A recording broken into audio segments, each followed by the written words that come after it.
Manuel, buenos días, bienvenido. Ahora Buenos por la Super días, 7. muy contento de estar aquí en esta plataforma que para mí es nueva porque yo estaba acostumbrado a otra, pero esta es bastante moderna. Qué bueno. Mire, usted es un hombre estudioso de la historia, de la literatura, muy preocupado por nuestro idioma. Me gustaría saber cómo observa Manuel Núñez, el intelectual, el proceso de formación que estamos llevando en estos momentos en la República Dominicana, vista las preocupaciones que hemos tenido desde hace mucho tiempo. Luchamos por un 4% para la educación. Se han estado haciendo muchos esfuerzos porque tengamos mejores profesionales, que a las universidades lleguen jóvenes con las bases necesarias como para formarse como buenos intelectuales. ¿Qué piensa Manuel Núñez? Yo creo que la educación es la base del desarrollo. No podemos pensar en desarrollo si no logramos transformar al dominicano en un factor de riqueza, en un factor de producción. Desgraciadamente, bueno, actualmente estamos confrontados a muchos problemas que traban ese desarrollo. Y yo pienso que en los últimos tiempos se ha logrado marcar una ruta certera, que es la ruta de, en primer lugar, la formación de los profesores, en segundo lugar, la distribución de materiales educativos, en tercer lugar, el mejoramiento de los emplazamientos escolares, en cuarto lugar, la formación de la burocracia que va a dirigir ese proceso, que son los directores de escuela. Todo eso, pues, en cierto modo, se ha remozado. Desde luego, venimos de políticas anteriores que tenían una visión esencialmente clientelar. Me refiero al gobierno anterior, que instaló programas de carácter,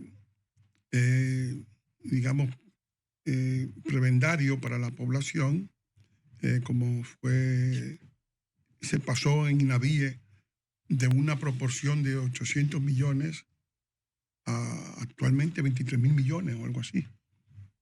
Un poco más este año, porque el presupuesto crece cada año.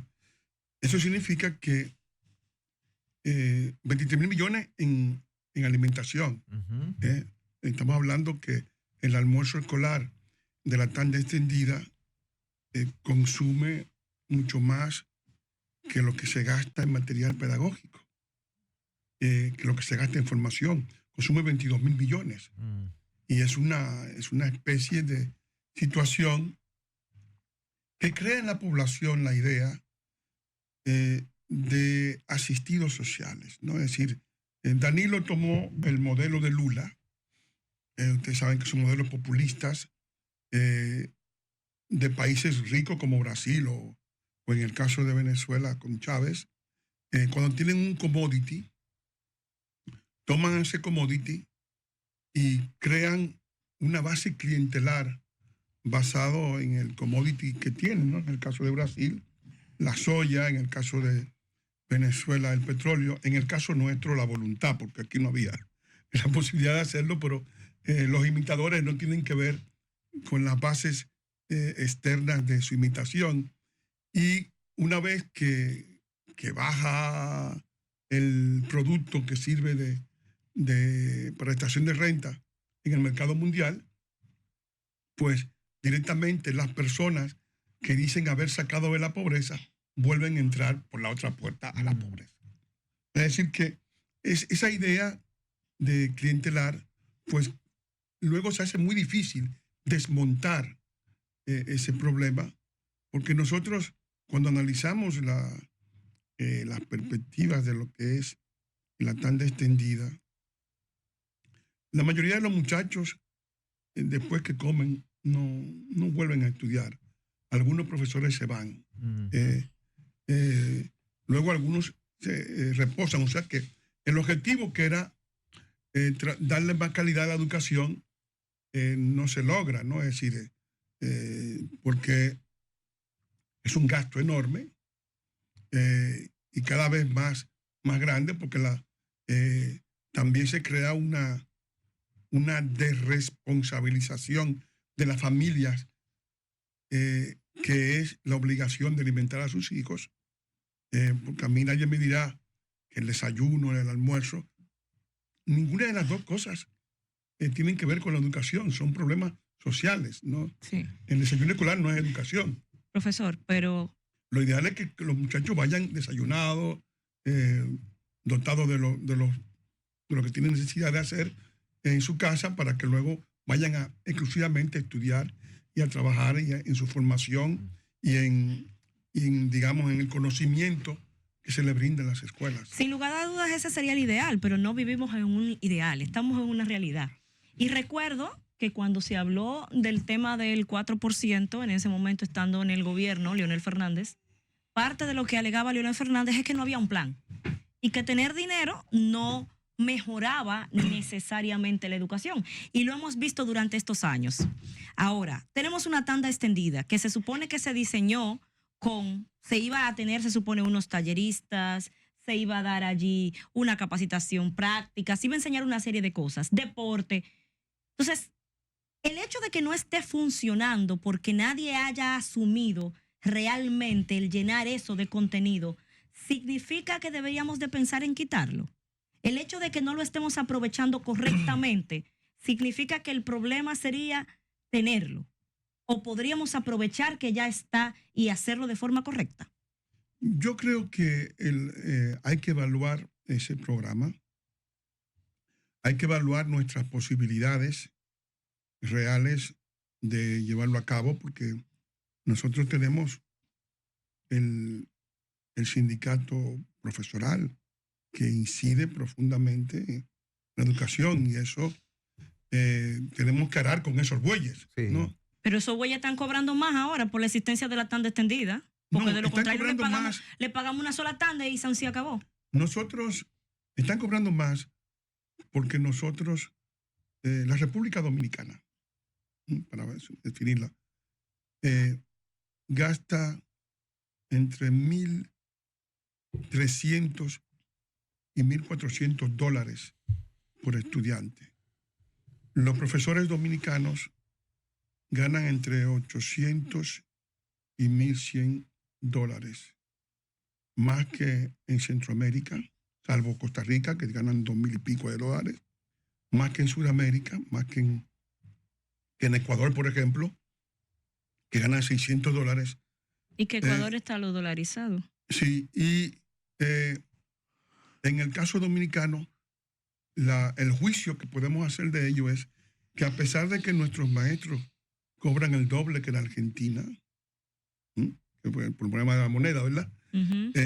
Nosotros estamos en un lugar en las pruebas internacionales muy bajo, estamos en el penúltimo lugar. Es decir, que incluso debajo de Nicaragua, que gasta $500. ¿Y qué hacemos con eso entonces? El problema es que, tal como se dijo, no era un asunto de dinero, había que reorganizar todo el proyecto, y esa reorganización del proyecto comienza, en primer lugar, porque los estudiantes tengan libros de texto, tengan materiales educativos, tengan acceso al conocimiento, se le dediquen la cantidad de horas necesarias a la formación, que los profesores tengan una buena formación, tanto los profesores que tienen la vocación de ingresar, como es el caso, por ejemplo, de los que están estudiando magisterio en Infodosu, en las universidades de formación de profesores, o en las facultades pedagógicas de las universidades, como aquellos que reciben una formación en servicio, que la reciben a través de INAFOCAN. En todo caso, siempre se plantea dificultades porque el sindicato intenta que los maestros no tengan ningún tipo de obligación fuera de sus clases, y sacarlos de las clases para darle formación provoca siempre las grescas, las protestas, las rechiflas del sindicato, que se opone de manera radical a eso, y es un tiempo de negociación permanente, ¿no? Es decir, porque naturalmente estamos en una situación de que apenas estamos saliendo de la brecha en que estábamos, estamos subiendo muy ligeramente en algunas de las evaluaciones que hace la prueba PISA. La prueba PISA toma estudiantes de 15 años de edad en materias como lengua española, es decir, el idioma, matemáticas y ciencia, con el objetivo de ver cuál será el perfil de esa población a futuro próximo, porque ya se van definiendo un poco las calidades de la enseñanza. Y la calidad de la enseñanza en la República Dominicana, al parecer, según esas evaluaciones, sigue siendo muy baja o por debajo de nuestras expectativas como país. Profesor, parte de la situación, como lo veo yo, no quisiera saber su opinión. Yo soy docente universitaria hace muchos años y parte de lo que entiendo que es como sociedad que nos está afectando es que hemos llegado a entender que el éxito se define en la medida en la que todo el mundo es profesional y tiene maestría. Y hemos dejado de lado la posibilidad de que muchas gentes en el mundo viven de carrera técnica y que tienen un perfil más técnico que de tú sentarte 4 o 5 años en una universidad. Se supone que era lo que debió de pasar con la tanda extendida. Yo recuerdo a Hipólito, tiempo antes, hablando de revivir los politécnicos, de que para que los jóvenes salgan también con alguna carrera técnica y puedan dedicarse a eso. Puede ser parte del tema, puede ser parte del debate que tiene que darse a nivel educativo, ver qué estamos formando, a qué fines estamos formando a los jóvenes hoy en día. Yo creo que sí, que hay que seleccionar, digamos, las ramas que queremos desarrollar.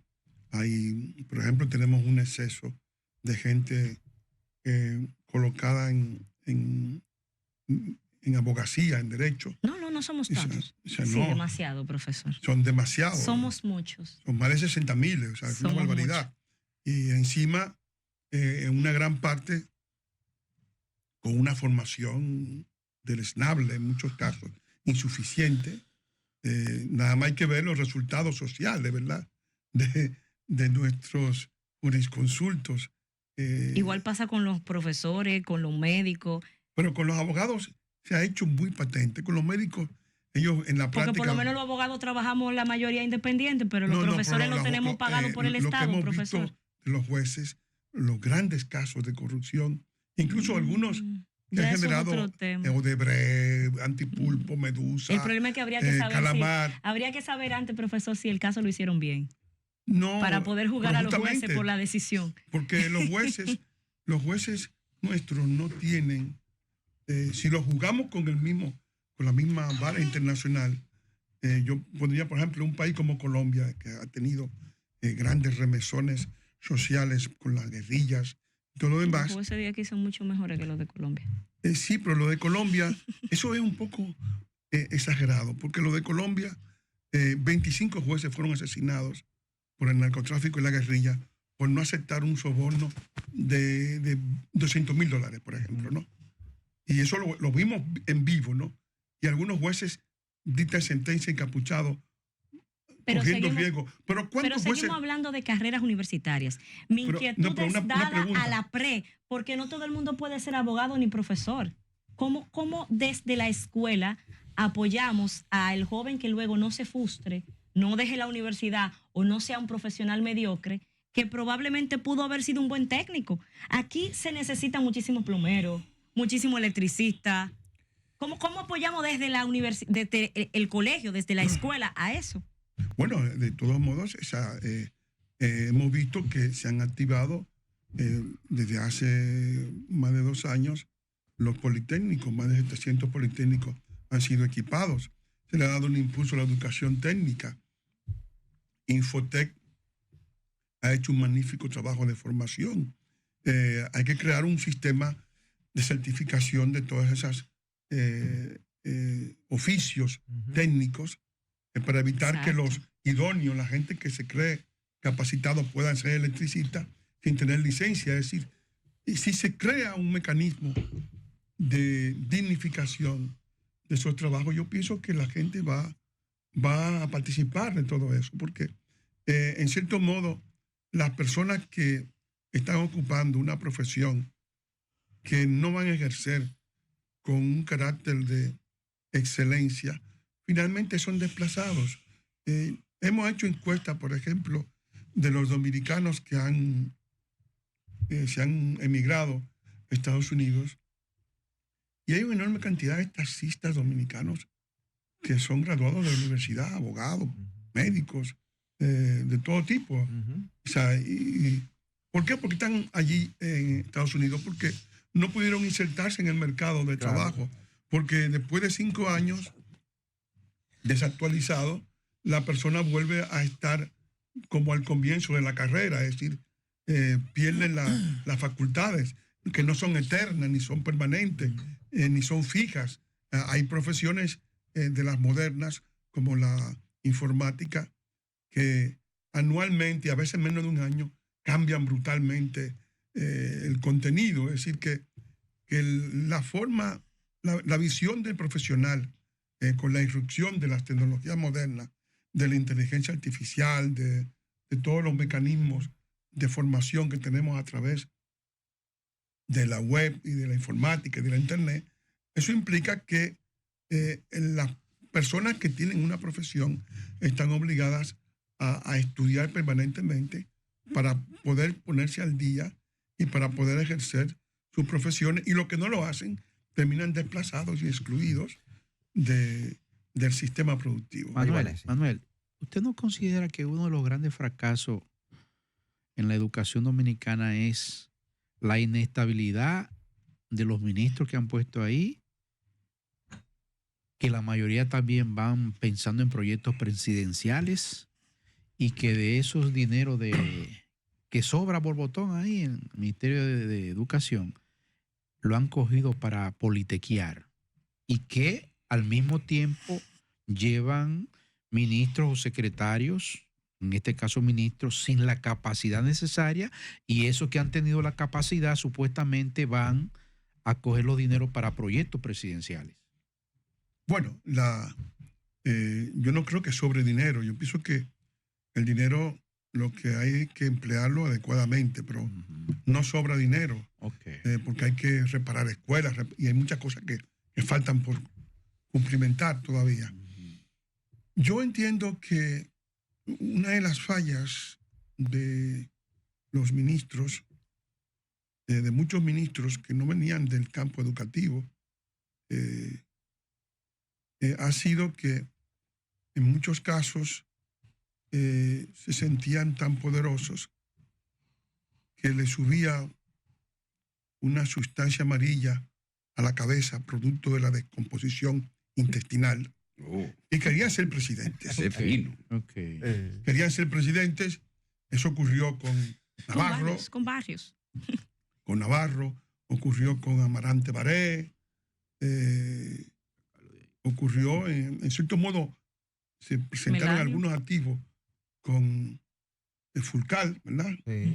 Es decir, que cuando se pierde el sentido mismo del servicio y se llega a esas convicciones, pues evidentemente todo cambia, porque la política lo pudre todo.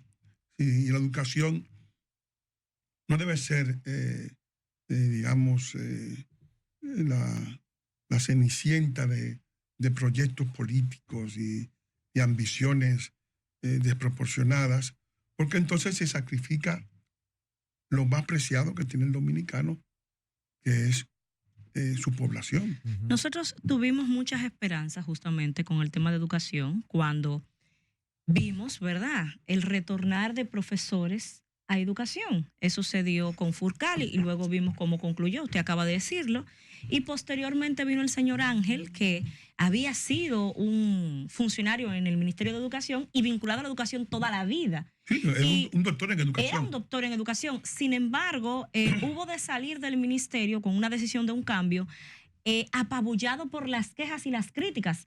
Usted, que ha estado de cerca de todos estos procesos del Ministerio de Educación, ¿cómo evalúa usted la gestión de Ángel? ¿Fue realmente las críticas las merecía o eran inmerecidas?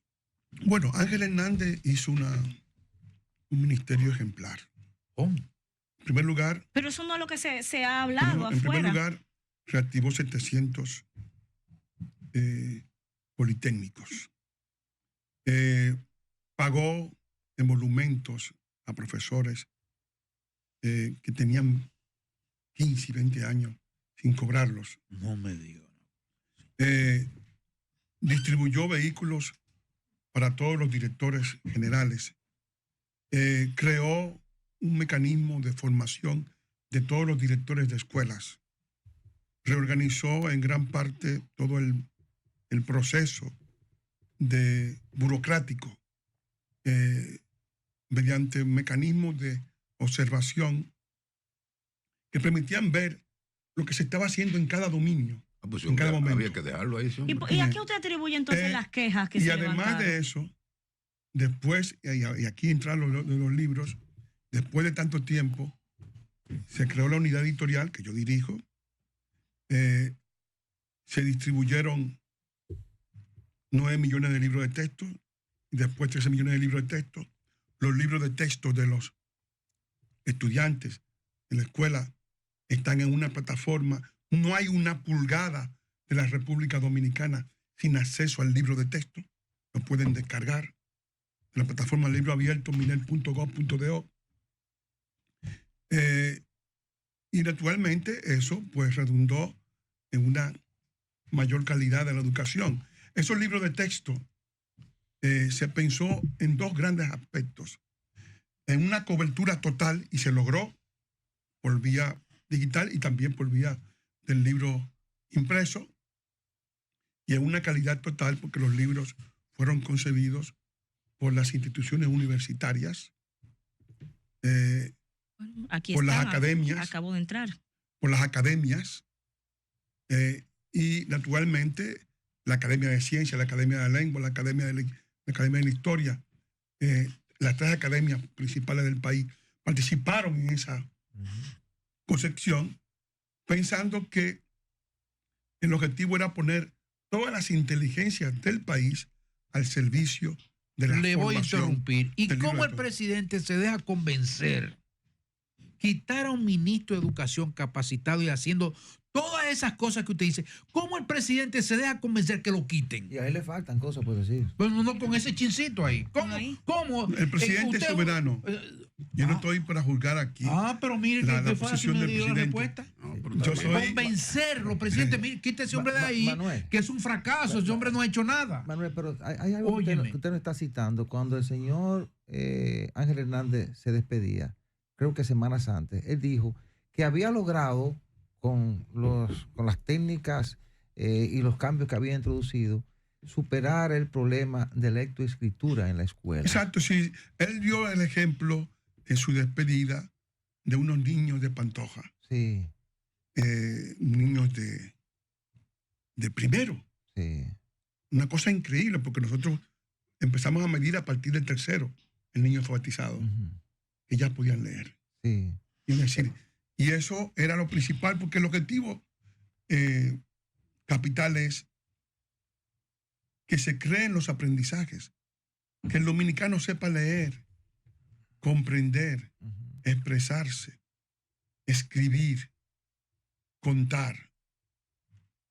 Y ese objetivo, evidentemente, al ver eso en la escuela primaria, evidentemente que eso era un logro importante.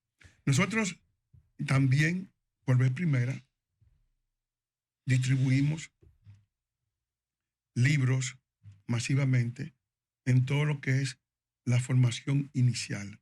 Es decir, pre-kinder, kinder y preprimario. Es decir, además de que el ministerio tiene una cantidad de preescolares, INAIPI también tiene una cantidad de preescolares que es parte del Ministerio de Educación. El objetivo era que todas esas madres que van a las zonas francas a trabajar puedan dejar sus hijos de 3 años de adelante formándose Ujú. con todos los mecanismos de la pedagogía para crear la base para que luego ingresaran en la escuela primaria y puedan graduarse en el segundo, en el primero, con el famoso diploma de Ya sé leer, que es el primer diploma. Romper con una estructura de negocio como la de los libros de texto, que implicaba, si no me equivoco, más de 15,000 millones, entre otras medidas, pudo haberle costado el puesto a Ángel Hernández. Yo no lo creo. Yo viví ese proceso. Soy testigo, digamos, viviente del mismo, porque fui también.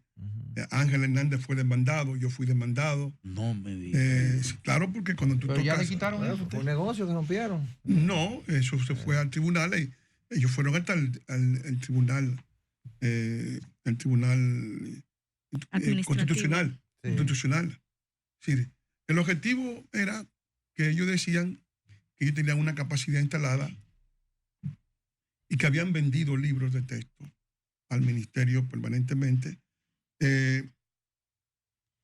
Naturalmente, el hecho de que los libros de texto de ellos hayan sido aprobados no obligaba al ministerio a adquirirlos. Es una situación totalmente distinta.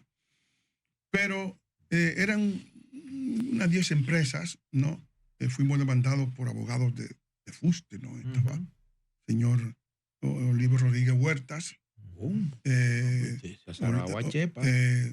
Olivo de León, la señora Lucía Díaz, creo. Luz Díaz. Luz Díaz, que era del grupo Actualidad Escolar. El otro era del grupo Casa Duarte, que fue quien encabezó dicha demanda. Y el objetivo, pues esencialmente era que el ministerio no pudiera producir los libros de texto. Pero la ley, en la 6697, decía que sí, que podía hacerlo, que podía producir materiales educativos para la educación. O sea, que ellos pensaban que el ministerio no podía producirlo y que lo debían producir ellos. Mire, Entonces, Manuel, una pregunta, sacándolo ahí un poco del ámbito educativo y introducirlo a la historia, usted que es un historiador. Los archivos desclasificados de la CIA, ¿ustedes creen que hay manera de reorientar la historia a partir de esos desclasificados de la CIA en el continente, no solamente aquí en República Dominicana? la historia se hace con documentos. El documento es la materia prima de la historia, evidentemente. Una parte de la historia ha sido contada con prejuicios ideológicos, con visiones, digamos, ligadas a proyectos políticos, desvinculada y divorciada de la base documental que blinda las opiniones. Y en este caso, cuando hay una base documental, pues evidentemente que sí, que va a remover los contenidos de la historia. Independientemente de quién lo haya preparado, quién lo haya informado. Bueno, los documentos son sometidos a cuarentena. No quiere decir que todos los documentos digan la verdad, pero evidentemente en un documento hay datos, hay opiniones y habrá que hacer el escrutinio entre ambas cosas para escoger lo que vale y lo que no vale. Manuel, mire, uno de los asuntos que preocuparon mucho a la sociedad dominicana fue el hecho de que en los libros de texto se estaban obviando aspectos fundamentales de la historia. Me refiero a los libros de textos escolares. E incluso no se le estaba enseñando prácticamente la parte fundamental de nuestra historia, ni siquiera de cómo nació la República y quiénes eran nuestros padres de la patria, quiénes son nuestros padres de la patria. En los nuevos textos escolares hay una buena exposición de nuestra historia para que nuestros niños sean realmente formados y sabiendo lo que realmente pasó y qué sustenta a la República Dominicana. Eso fue una preocupación muy justa y muy valedera de muchas de las personas que se acercaron al ministerio al hacer el proyecto Libro Abierto.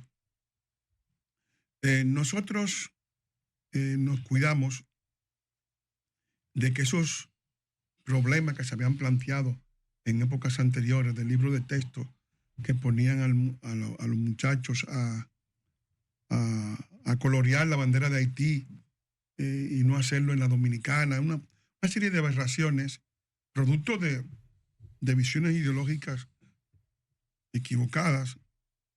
y antinacionales, pues eso se corrigió, ¿no?